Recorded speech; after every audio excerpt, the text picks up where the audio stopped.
आज हम बनाएंगे बहुत ही यमी मज़ेदार जिंगर पराठा रोल बनाने की रेसिपी। आप ये स्ट्रीट फूड कम खर्च में, कम मेहनत में, बहुत ही आसानी के साथ घर पर बनाकर तैयार कर सकते हैं। आपको बाज़ार से ख़रीदने की ज़रूरत नहीं है। बाज़ार से कई गुना बेहतर आप साफ़ सुथरे तरीके से अपने घर पर तैयार कर सकते हैं।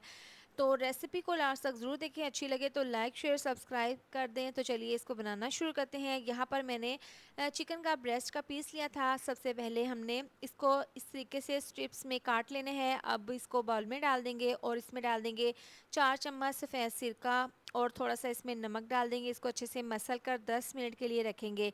10 मिनट के बाद आपने इसको अच्छे से वॉश कर लेना है। यहाँ पर देखें सिरका डालने से ना इसका कलर भी चेंज हो गया है। अब इसको करेंगे मैरिनेट। तो सबसे पहले 2 चम्मच सोया सॉस डाल देंगे, 2 चम्मच रेड चिली सॉस और साथ ही इसमें डाल देंगे 2 चम्मच फ्रेश लहसुन अदरक का पेस्ट, आधी चम्मच नमक जाएगा इसमें, आधी चम्मच पिसी हुई काली मिर्च, 1/4 चम्मच पिसी हुई लाल मिर्च डाल देंगे, पिसा हुआ गरम मसाला तकरीबन आधी चम्मच। अच्छे से मिक्स कर लेंगे।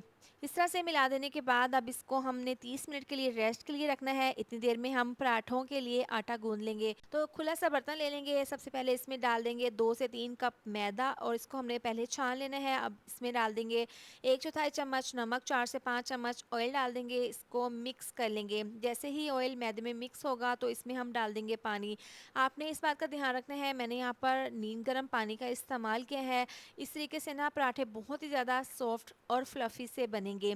तो आटा इस तरीके से हमने गूंद लेना है। पानी ज़्यादा नहीं डालना, थोड़ा थोड़ा पानी डालकर ना आटे को समेट लेना है और फिर इस तरीके से आपने इसको गूंद लेना है, इतना कि आटा सॉफ्ट सा तब बनकर तैयार हो जाए। तो आटा हमने अच्छे से गूंद लिया है। अब इस पर ऑयल लगा देंगे और इसको कवर करके रखेंगे 10 मिनट के लिए। 10 मिनट के बाद यहाँ पर देखें मैंने मीडियम साइज़ के पेड़े बना लिए हैं। ब्रश की मदद से इसके ऊपर ऑयल लगा देंगे और इसको दोबारा से हमने रख देना है कवर करके साइड पर, ताकि ये हल्के से और सॉफ्ट हो जाएं। पराठों के लिए आटा गूंद कर आप पेड़े जितनी देर के लिए बनाकर रखेंगे ना, उतने ही आपके पराठे नरम बनेंगे। अब एक पेड़े को बेल लेंगे और इस तरीके से इसको हाथों से ही हल्का सा सेट कर लेंगे बगैर बेलन के, और हल्का सा छुरी से कट लगाकर एक किनारे से आपने दूसरे किनारे पर इसको इस तरीके से ले आना है और फिर हथेली पर इस तरीके से रखकर आपने इसको नीचे की तरफ प्रेस करते हुए इसका एक ज़बरदस्त सा पेड़ा तैयार कर लेना है। इस तरीके से ना पराठों के बहुत ही आसानी के साथ आप पेड़े बनाकर तैयार कर सकते हैं। इससे लच्छेदार पराठे बनकर तैयार होंगे। तो यहाँ पर देखें तमाम पेड़े मैंने तैयार कर लिए हैं। अब दोबारा से हमने इनको रेस्ट के लिए रख देना है। इसके बाद जो हमने चिकन को मैरिनेट करके रखा था, इसको रखे हुए 30 मिनट हो गए हैं। मैरिनेट किया हुआ चिकन मैदे में डाल देंगे, तकरीबन 2 से 3 स्ट्रिप्स, और हल्का सा इसके ऊपर मैदा लगाकर अब इसको निकाल कर पानी में डिप कर देंगे।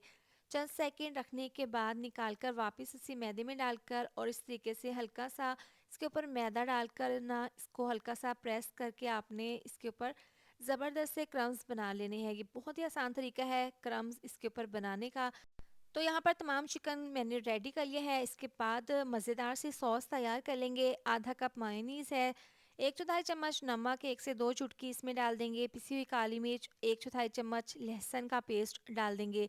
अगर आपके पास पाउडर हो तो वो भी डाल सकते हैं। इसको मिक्स कर लेंगे। अब इसमें दूध डाल देंगे आधा कप और इसको हैंड विस्क कर लेंगे। थोड़ा सा ये गाढ़ा था, थोड़ा सा दूध और शामिल कर देंगे तो मज़ेदार सी हमारी ये यमी सी सॉस बनकर तैयार है। इसके बाद पैन में ऑयल को मैंने गरम कर लिया है। अब इस तरीके से ये चिकन स्ट्रिप्स डाल देंगे और इनको हमने फ्राई कर लेना है। तकरीबन 4 से 5 मिनट तक आपने इनको बिल्कुल भी नहीं हिलाना। जब आपको लगे कि इसकी कोटिंग पकी हो गई है और इसके ऊपर कलर आना स्टार्ट हो गया है, तो इसकी साइड को हम चेंज कर देंगे। तो अब यहाँ पर दूसरी साइड से भी इसी तरह से फ्राई कर लेंगे। यहाँ पर इसको तकरीबन 10 से 12 मिनट हो गए हैं। दोनों साइड से बहुत अच्छे से इनको मैंने फ्राई कर लिया है। देखिए कितने अच्छे से इसके ऊपर क्रम्स बने हैं और ये अंदर तक बहुत अच्छे से ये फ्राई हो गई हैं। तो अब इनको हम स्ट्रिप्स को निकाल लेंगे। बाकी तमाम इसी तरह से फ्राई कर लेंगे। इसके बाद हमने पराठे बना लेने हैं। जो पेड़े हमने बना कर रखे थे ना, इसको रखे हुए 10 से 15 मिनट हो गए हैं। अब एक पराठे को बेल लेंगे और इस तरीके से तवे के ऊपर डाल देंगे। एक साइड से जब ऐसे हल्का सा ये पक जाएगा ना, तो इसकी साइड को चेंज कर देंगे, इसके ऊपर ऑयल लगा देंगे और इसको हमने पका लेना है। अब ऑयल लगाने के बाद इसकी साइड को चेंज कर देंगे। देखिए एक साइड से कितना अच्छा सा कलर आना शुरू हो गया है, दूसरी साइड से भी इसी तरह से पराठे को पका लेंगे। तमाम पराठे इसी तरह से तैयार करके रख लेंगे। पराठे हमने बना लिए हैं, साथ में ज़िंगर बोटियाँ भी फ्राई कर ली हैं, मज़ेदार सी सॉस भी बना ली है और साथ में सैलेड भी। तो अब पराठा रेडी कर लेंगे। सबसे पहले काउंटर पर रखेंगे इस तरीके से पराठा और इस तरीके से इसके ऊपर बोटियाँ दरमियान में लगाने के बाद यहाँ पर सैलेड है। सैलेड में मैंने बंद गोभी, शिमला मिर्च, टमाटर, प्याज को बारीक काट लिया था। इस तरीके से अब ये दरमियान में जितनी आपको पसंद हो सैलेड रख लें और इसके बाद इसके ऊपर डाल देंगे थोड़ा सा केचप। ये डालने के बाद इसके ऊपर मज़ेदार सी सॉस डाल देंगे। काफ़ी सारी सॉस इसके ऊपर इस तरीके से डालकर अब पराठे को बंद कर देंगे। बहुत ही यम्मी मज़ेदार सा हमारा ये ज़िंगर पराठा रोल बनकर तैयार है। पराठे को फोल्ड कर देंगे और इसके ऊपर बटर पेपर इस तरीके से लगा देंगे। बहुत ही मज़ेदार सा हमारा ज़िंगर पराठा रोल बनकर तैयार है। तो है ना आसान सी रेसिपी, देखने में टेस्टी होने के साथ-साथ खाने में भी ये बहुत ज़्यादा टेस्टी बना था।